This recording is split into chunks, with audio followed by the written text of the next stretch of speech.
Technically speaking, a satellite is anything that orbits something else. So if you're looking at the Earth, then the Moon is a satellite of the Earth.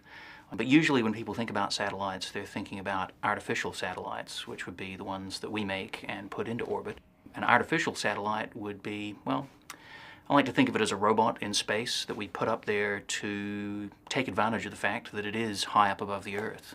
In the same way that, standing at the top of a tall building gives you a better view, being in orbit gives you a different or a better view of the Earth. How big are satellites? Wow, they range in size. So Hubble probably is about the size of a bus.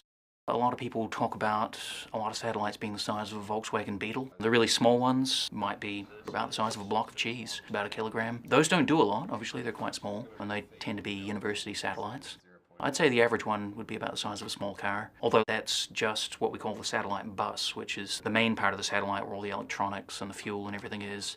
Most satellites in orbit are powered by photovoltaic solar arrays. These are things that take sunlight and convert it to electricity, and those solar arrays have to be big because you need a lot of surface area to capture sunlight and to provide enough power for the satellite. So often you'll launch the satellite into orbit and then unfold the solar arrays, and they might be 20, 30 meters long, sometimes more. Probably about the lowest we would orbit a satellite is around about 200 kilometers above the surface of the Earth. So higher than any planes would fly, but still within what we'd call the outer atmosphere.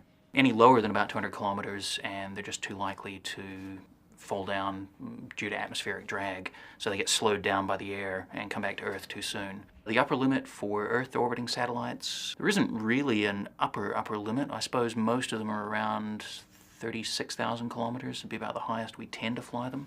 They're in different orbits because they're up there to do different things. So being in a higher or a lower orbit gives you a different view of the Earth. If you're closer to the Earth, you can see less at any one time, but you are closer, so you can see a lot more detail.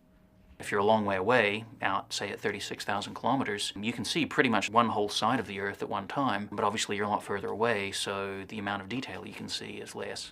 The other thing is that different heights of orbits have different characteristics in terms of how quickly you move, both over the surface of the Earth and around the Earth, and how much of the Earth you can see. So if I'm in a low Earth orbit, maybe around 200 or 300 kilometers, I'm very close to the Earth, relatively speaking. I can only see a small part of it, but I'm moving over it very quickly. So I might pass over a particular point on the Earth, maybe from horizon to horizon, in 5 minutes. Whereas if I'm out at 30,000, 40,000 kilometers, it takes a lot longer to get around the Earth, which means I'm over a particular part of the Earth for much longer. So if I want to spend a lot of time looking at one piece of the Earth, then being higher up might be useful.